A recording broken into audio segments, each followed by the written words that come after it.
नमस्कार, स्वागत है आप सभी का हमारे आज के इस खास कार्यक्रम खास मुलाकात में। आज हमारे साथ स्टूडियो में मौजूद हैं अदिति देवरिया जी। नमस्कार अदिति जी। नमस्ते। सबसे पहले मैं नरेश जी को धन्यवाद देना चाहूँगी कि उन्होंने मुझे इस चैनल पे बुलाया और ये अवसर प्रदान किया। हम अब तक के आपके जीवन के परिचय के बारे में जानना चाहेंगे। सबसे पहले तो मैं धन्यवाद कहना चाहूँगी मेरी मदर को। वो हमें बचपन से ही सभी भाई-बहनों को पढ़ाई के लिए मतलब स्टडी के लिए फ़ोकस करने के लिए उन्होंने ही प्रेरित किया था। पहला जो नींव रखी गई थी वो मेरी मदर के थ्रू ही रखी गई थी।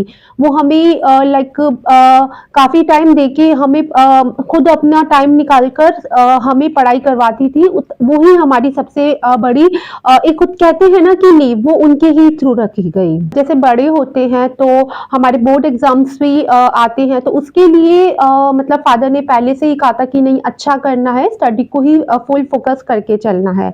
उसके बाद में जैसे-जैसे हम आगे बढ़ते हैं, हमारे बोर्ड एग्ज़ाम्स आ जाते हैं, तो उसमें जैसे मैं 10th क्लास में आई तो मेरा मतलब ये था कि मुझे अच्छा कुछ करना है। मुझे अपना परसेंटेज मतलब मेरा ये एम तो नहीं था कि मुझे मतलब फर्स्ट डिवीज़न ही लाना है, मुझे ये था कि मतलब मुझे मतलब कुछ अच्छी परसेंटेज बनानी है, तो मुझे मेरे फादर ने भी बहुत सपोर्ट किया और साथ-साथ स्कूल टीचर्स ने भी मुझे बहुत सपोर्ट करके चले।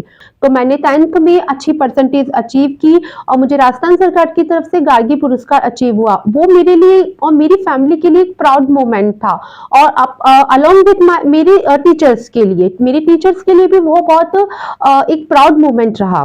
उसके बाद में मैंने 12th भी बहुत अच्छे नंबर से पास किया एंड उसके बाद में जैसे हम मेरा ग्रेजुएशन कंप्लीट हुआ। ग्रेजुएशन के बाद में पोस्ट ग्रेजुएशन मैंने एबीएसटी सब्जेक्ट से किया।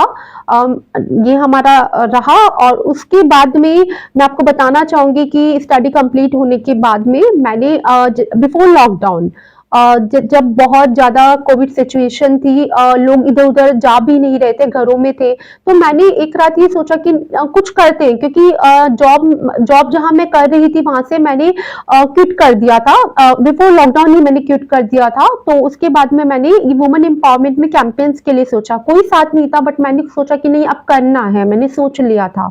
तो मैंने अपनी एक टीम बनाई, उसके साथ में मैंने इंडिया लेवल पे 3000 वुमेन को लॉकडाउन्स में ऐड ऑन किया।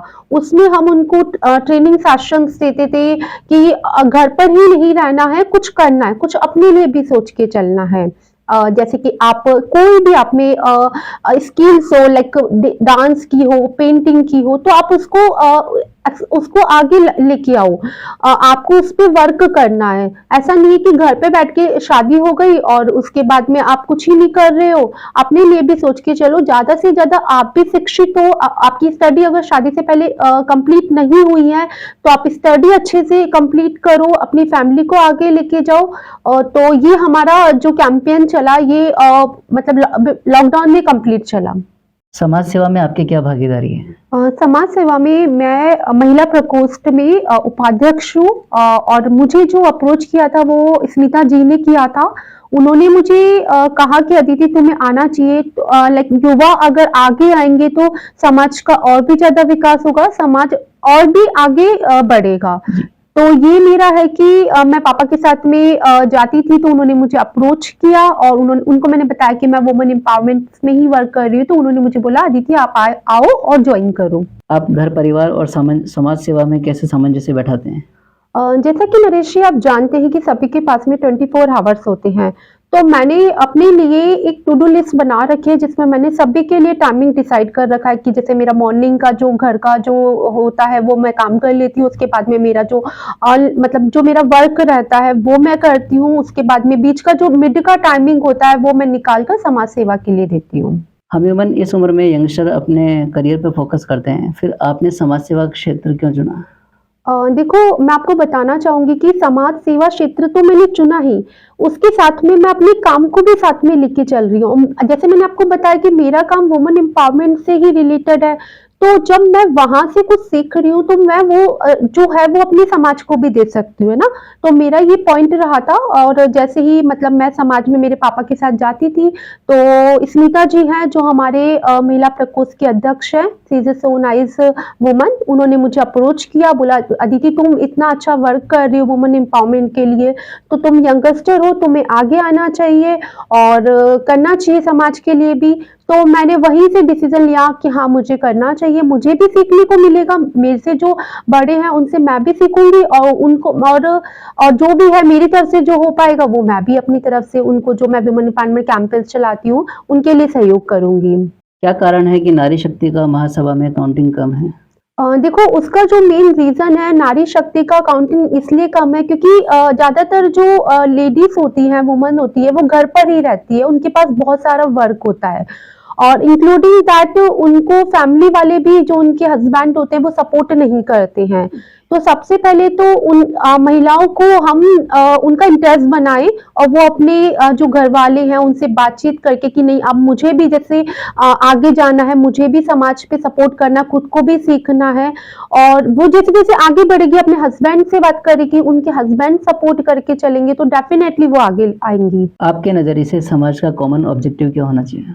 देखो नरेश जी, मेरे अकॉर्डिंग समाज का कॉमन ऑब्जेक्टिव सिर्फ शिक्षा होना चाहिए।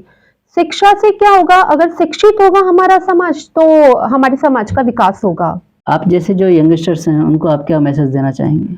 मैं सभी समाज बंधुओं से और युवाओं से अपील करना चाहूंगी कि वो समाज में आए, अपनी भागीदारी दें और अपने में जो भी टैलेंट है, लाइक कुछ भी टैलेंट है वो अगर समाज में लेकर आएंगे तो समाज का भी विकास होगा, समाज और भी ज्यादा आगे बढ़ेगा और हम अगर आ रहे हैं समाज में तो हमें भी डेफिनेटली बहुत कुछ सीखने को मिलेगा क्योंकि मैं यहाँ पर आ रही हूँ, मुझे बहुत कुछ सीखने को मिल रहा है, मुझे बहुत कुछ अच्छा लगा खुद को जब भी मैं इसमें आगे से आगे कर रही हूँ। जैसे कि आजकल आप देख रहे हैं यंगस्टर काफी ज्यादा सोशल मीडिया एप्स यूज कर रहे हैं, लाइक फेसबुक हो गया, इंस्टाग्राम हो गया, तो उनको नहीं कहेंगे कि वो उस टाइम को थोड़ा कम करें और अपनी स्टडी पे फोकस करें।